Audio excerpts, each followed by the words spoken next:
Bayangkan seorang ibu yang telah memberikan seluruh hidupnya untuk anak-anaknya, hanya untuk dikhianati dan diusir setelah kehilangan suaminya. Sendirian di jalanan tanpa tujuan, ia terpaksa meninggalkan semuanya, termasuk cinta yang seharusnya menjadi miliknya. Tapi siapa sangka, di tengah hutan liar yang penuh bahaya, ia justru menemukan cinta sejati, bukan dari manusia, melainkan dari seekor macan putih yang terluka. Apa yang membuat ibu ini bertahan? Dan bagaimana seekor macan bisa mengubah hidupnya selamanya? Perjalanan ini bukan hanya tentang bertahan, tetapi juga tentang menemukan makna cinta yang sebenarnya. Mohon keikhlasan teman-teman untuk subscribe dan like sebelum kita memulai. Baiklah, mari kita simak kisah ini. Rumah besar milik Nenek Surti yang selama ini penuh canda tawa kini terasa sunyi. Suaminya, Pak Wiryo, meninggal dunia setelah menderita sakit selama beberapa bulan. Kehilangan itu membuat hati Nenek Surti hancur. Setiap sudut rumah mengingatkannya pada kenangan bersama suaminya, dari tawa di ruang tamu hingga obrolan santai di teras. Namun, duka itu tak lama menjadi fokus utama karena masalah baru mulai muncul. Anak-anaknya, yang sebelumnya tampak peduli, mulai menunjukkan sikap berbeda.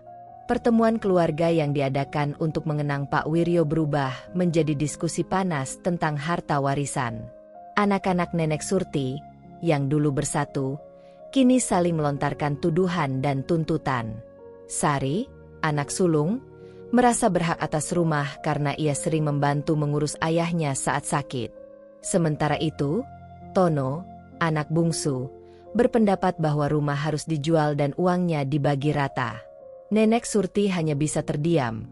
Hatinya terasa remuk melihat anak-anaknya yang ia besarkan dengan penuh kasih berubah menjadi serakah. Situasi semakin memburuk ketika Sari dan Tono memaksa Nenek Surti untuk membuat keputusan. Nenek Surti, yang masih diliputi kesedihan, meminta waktu untuk berpikir, tetapi mereka tidak memberinya ruang. Tekanan terus berdatangan, bahkan dari anak ketiganya, Joko, yang sebelumnya terlihat netral. Dalam kebingungannya, Nenek Surti merasa tak ada lagi yang berpihak padanya.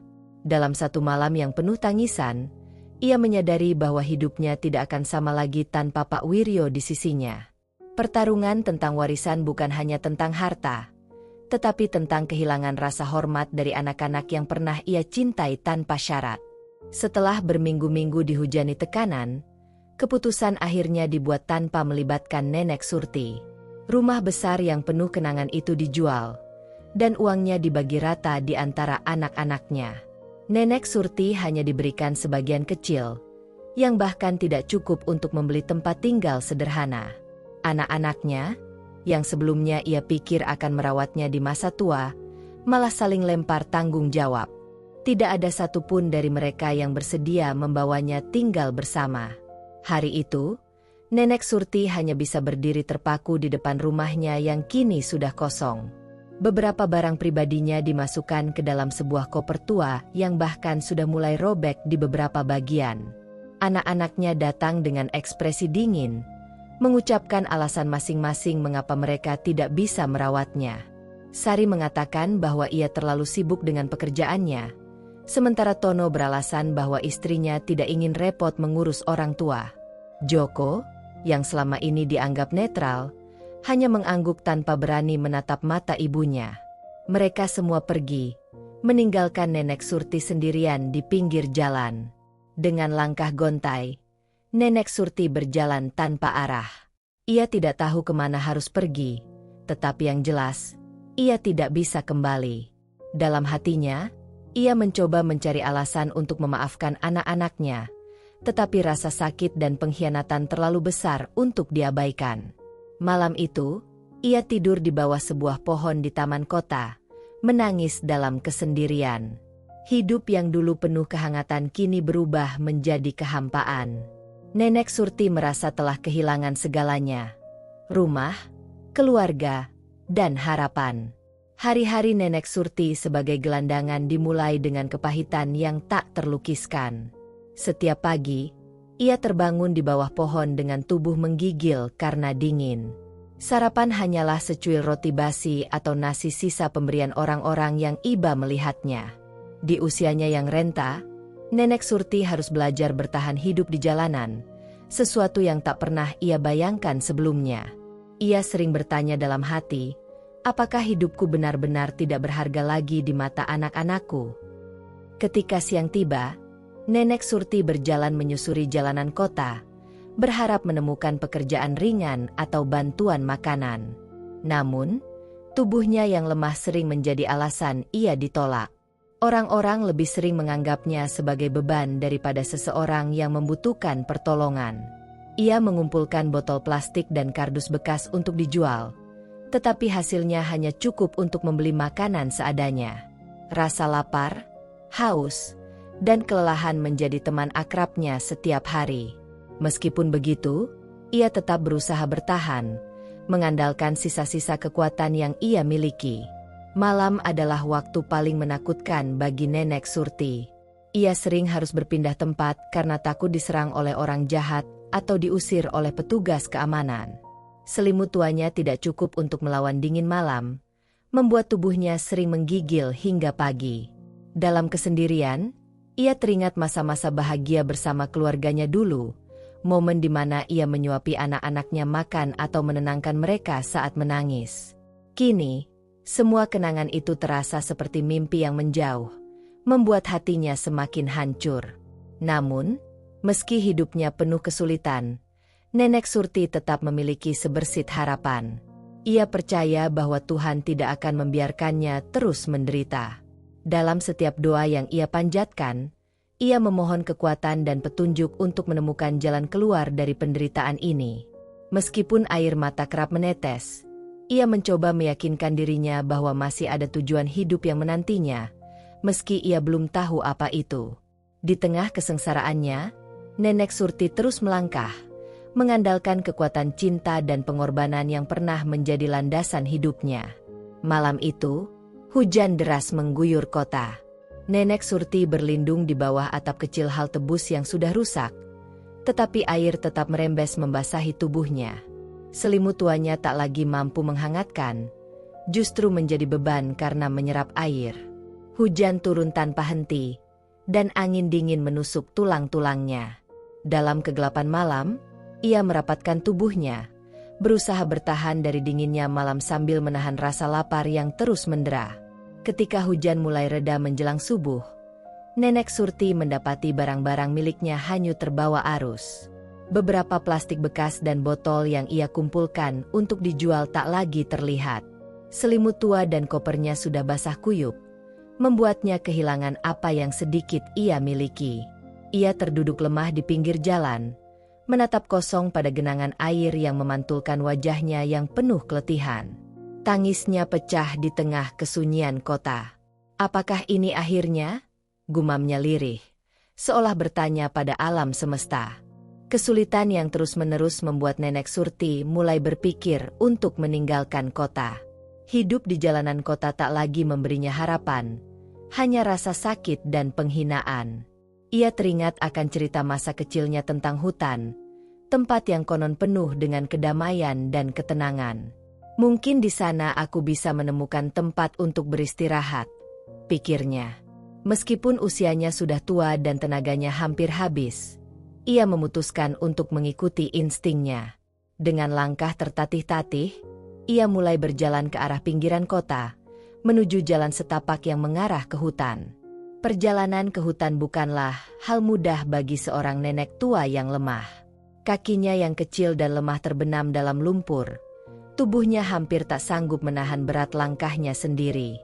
Namun, ia terus berjalan, terpacu oleh harapan kecil akan ketenangan yang mungkin menantinya di ujung perjalanan. Matahari pagi mulai muncul di cakrawala, menyinari hutan yang berdiri megah di kejauhan. Di balik lelahnya, Nenek Surti merasakan sesuatu yang belum pernah ia rasakan dalam waktu lama, secercah harapan, meski samar. Aku akan menemukan tempat untukku, bisiknya, sembari melangkah lebih jauh ke dalam bayangan pohon-pohon tinggi. Saat Nenek Surti melangkah masuk ke hutan, ia merasa seperti memasuki dunia yang berbeda. Kicauan burung dan suara gemericik air menggantikan hiruk-pikuk kota yang selama ini menyiksanya. Hutan itu terasa sejuk, meskipun gelap dan penuh misteri. Ia tidak tahu kemana harus melangkah, tetapi ia terus berjalan, mengandalkan instingnya. Di tengah perjalanannya, ia menemukan sebuah sungai kecil. Dengan tangan gemetar, ia menciduk airnya yang jernih dan meminumnya perlahan. Rasa dingin dari air itu seolah menghidupkan kembali sedikit kekuatan di tubuhnya. Seiring berjalannya waktu, tubuh Nenek Surti mulai terasa lelah. Ia memutuskan untuk berhenti di bawah sebuah pohon besar yang rindang. Pohon itu menjadi pelindungnya dari sinar matahari yang mulai terik. Dengan sisa makanan kecil yang ia temukan di jalan tadi, ia mencoba mengganjal perutnya. Meskipun tidak kenyang, ia merasa lebih tenang dibandingkan saat di kota. Ia mulai berpikir bahwa hutan ini, meskipun liar, terasa lebih ramah dibandingkan manusia-manusia yang telah meninggalkannya.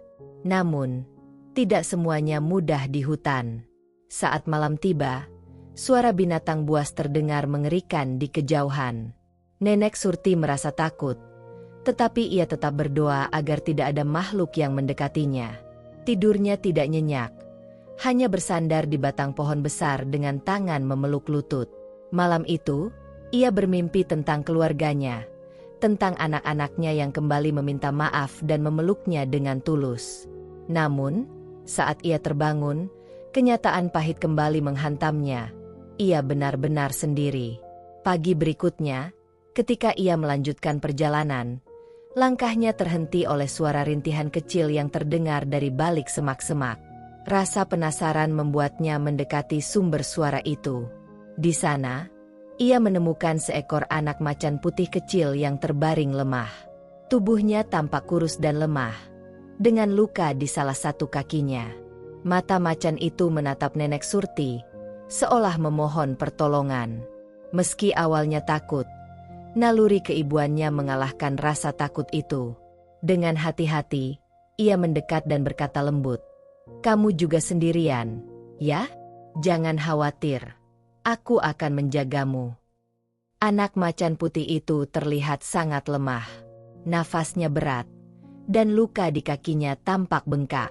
Nenek Surti mendekat perlahan, berusaha tidak menakuti hewan kecil itu. Ia memeriksa luka di kaki macan tersebut dan menyadari bahwa luka itu cukup dalam, mungkin akibat terjebak dalam perangkap. Hatinya terasa pilu. Ia tahu betapa sulitnya bertahan hidup dalam keadaan seperti ini, terlebih di hutan yang penuh bahaya. "Kita sama-sama terluka, Nak," bisiknya lembut sambil mengusap kepala anak macan itu. Dengan susah payah, Nenek Surti mencari dedaunan yang ia ingat pernah digunakan oleh almarhum suaminya untuk mengobati luka. Ia menemukan daun-daun itu di sekitar sungai dan mengunyahnya untuk membuat obat sederhana. Setelah itu, ia membersihkan luka anak macan putih dengan air sungai, meskipun ia tahu prosesnya menyakitkan bagi hewan kecil itu. Anak macan itu meringis, tetapi tidak melawan. Ia hanya menatap Nenek Surti dengan mata yang seolah penuh rasa syukur. Hari demi hari berlalu, dan Nenek Surti merawat anak macan itu dengan sabar. Ia memberi nama anak macan tersebut, Putih, karena bulunya yang putih bersih, meskipun kini tampak kotor. Setiap pagi, ia mencari buah-buahan dan ikan kecil dari sungai untuk memberi makan Putih.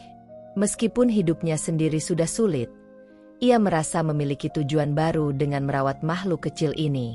Putih perlahan mulai pulih, kakinya sudah tidak terlalu bengkak, dan ia mulai mencoba berjalan, meskipun tertatih-tatih. Ikatan antara mereka semakin kuat, dan Putih selalu berada di dekat Nenek Surti. Malam-malam yang dulu penuh rasa takut kini terasa sedikit lebih hangat. Putih sering tidur di samping Nenek Surti, memberikan kehangatan dengan tubuhnya yang berbulu tebal. Kadang-kadang, suara gemerisik dari semak-semak membuat Nenek Surti waspada, tetapi keberadaan Putih membuatnya merasa lebih aman. Meskipun masih kecil, Putih menunjukkan keberanian dengan mendesis atau menggeram kecil jika ada suara mencurigakan di sekitar mereka. Nenek Surti mulai merasa bahwa ia tidak benar-benar sendiri lagi. Hubungan mereka tidak hanya tentang saling melindungi, tetapi juga saling melengkapi. Putih menjadi pengingat bagi Nenek Surti bahwa bahkan di tengah penderitaan, masih ada harapan. Sementara itu, Putih mendapatkan kasih sayang yang tulus dari seorang manusia yang seolah menjadi ibunya. Di tengah hutan yang sunyi, mereka berdua menemukan keluarga baru. Meskipun tantangan masih menghadang, Nenek Surti merasa bahwa hidupnya kini memiliki arah yang baru, dan Putih menjadi sumber kekuatannya untuk melangkah maju. Hari-hari Nenek Surti dan Putih di hutan semakin dipenuhi oleh rutinitas sederhana namun bermakna. Setiap pagi, Nenek Surti mencari makanan untuk dirinya dan Putih. Ia belajar mengenali tanaman liar yang aman untuk dimakan dan mulai memanfaatkan sumber daya hutan dengan bijak. Putih yang semakin sehat mulai mengikuti Nenek Surti saat ia berjalan, meskipun langkahnya masih sedikit tertatih. Keduanya saling menjaga, seperti ibu dan anak yang saling membutuhkan. Nenek Surti sering berbicara dengan Putih, seolah macan kecil itu mengerti apa yang ia katakan. Putih, hidup memang sulit, tapi kita tidak boleh menyerah. Kau tahu, aku pernah berpikir tidak ada lagi yang peduli padaku. Tapi sekarang aku punya kamu, dan aku tidak merasa sendirian lagi. Mata Putih menatapnya dengan penuh perhatian, seolah memahami setiap kata. Kadang, ia menjilat tangan Nenek Surti, memberikan rasa hangat yang menghibur di tengah kesendirian. Seiring waktu, Putih mulai menunjukkan tanda-tanda pemulihan yang luar biasa. Luka di kakinya telah sembuh, dan kekuatannya kembali. Ia mulai bisa berlari kecil di sekitar Nenek Surti dan bahkan membawa ranting-ranting kecil seolah ingin bermain. Melihat perkembangan Putih, Nenek Surti merasa bahagia. Kau kuat sekali, Putih. Aku tahu suatu hari kau akan menjadi hebat, katanya sambil mengelus kepala Putih. Bagi Nenek Surti, Putih bukan hanya sahabat, tetapi juga alasan untuk terus bertahan di tengah kehidupan yang berat. Namun, tantangan di hutan tetap ada.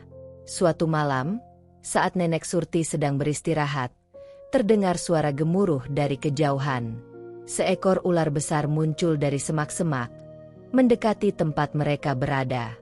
Nenek Surti sangat ketakutan, tetapi sebelum ia sempat bereaksi, Putih berdiri di depannya, mengeluarkan geraman kecil yang terdengar berani.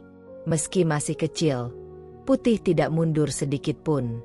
Ular itu akhirnya pergi, terintimidasi oleh keberanian Putih. Dari kejadian itu, Nenek Surti menyadari bahwa Putih bukan hanya teman, tetapi juga pelindung setianya. Seiring waktu, hutan tidak lagi terasa asing bagi Nenek Surti. Ia mulai memahami ritme alam, kapan mendengar suara sungai mengalir, kapan merasakan angin membawa bau hujan. Bersama Putih, hari-harinya diisi dengan aktivitas yang sederhana namun penuh makna. Setiap pagi, mereka berjalan lebih jauh ke dalam hutan, mencari tempat-tempat baru yang bisa menjadi sumber makanan. Putih, yang kini semakin kuat, sering membantu Nenek Surti dengan menggali tanah untuk mencari umbi atau membawa ranting-ranting kecil. Putih tumbuh semakin besar, dan bulu putihnya yang bersih mulai bersinar di bawah sinar matahari. Keberaniannya juga meningkat, meskipun ia tetap lembut dan penuh kasih terhadap Nenek Surti. Ketika malam tiba, Putih selalu tidur di dekatnya, memberikan kehangatan yang membuat malam-malam dingin di hutan lebih mudah dihadapi. Mereka telah menjadi keluarga kecil yang saling melindungi.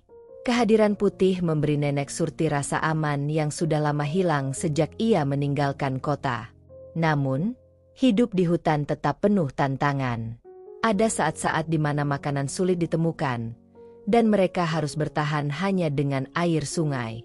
Meski begitu, Nenek Surti merasa bahwa kebersamaan dengan Putih membuat semua kesulitan lebih mudah dihadapi. Dalam hatinya, ia mulai melihat Putih bukan hanya sebagai macan yang pernah ia selamatkan, tetapi juga sebagai simbol harapan dan kekuatan. Bersama Putih, Nenek Surti merasa hidupnya mulai menemukan arah baru, Meskipun jalan yang mereka tempuh masih panjang dan penuh misteri, hubungan antara Nenek Surti dan Putih semakin erat seiring berjalannya waktu.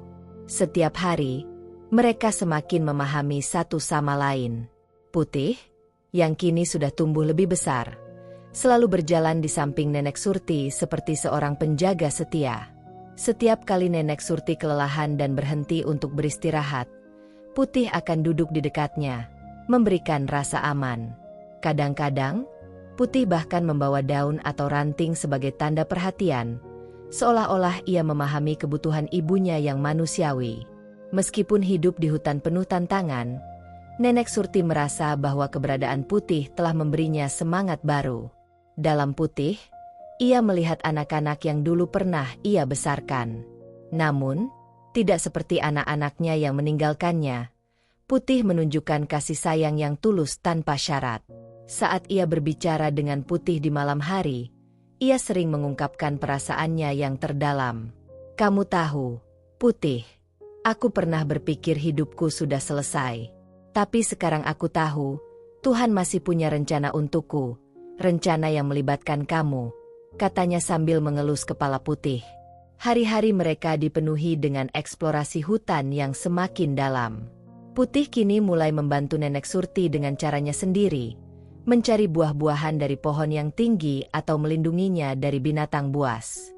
Dalam setiap langkah yang mereka ambil bersama, Nenek Surti merasa bahwa ia telah menemukan keluarga sejatinya di tengah alam liar. Ikatan mereka tak terpisahkan, bukan hanya karena kebutuhan, tetapi karena cinta yang murni dan saling percaya. Dengan Putih di sisinya, Nenek Surti merasa mampu menghadapi apapun yang akan datang. Hari itu, matahari hampir tenggelam ketika Nenek Surti dan Putih sedang berjalan menuju sebuah area yang mereka temukan penuh dengan buah-buahan liar. Udara terasa tenang, dan suara burung masih terdengar dari kejauhan. Namun, tiba-tiba suasana berubah. Seekor ular besar muncul dari balik semak-semak, melata cepat ke arah Nenek Surti. Tubuh ular itu besar dan mengancam. Matanya bersinar tajam. Nenek Surti terpaku. Tubuhnya kaku karena rasa takut yang melumpuhkan. Putih, yang kini telah tumbuh cukup besar, segera melompat ke depan Nenek Surti. Ia menggeram keras. Suara geramannya bergema di seluruh hutan. Ular itu berhenti sejenak, seolah mempertimbangkan situasi. Namun, ia melanjutkan pergerakannya, membuat Putih semakin waspada. Putih menegakkan tubuhnya, menunjukkan taringnya, dan melangkah maju dengan keberanian yang luar biasa.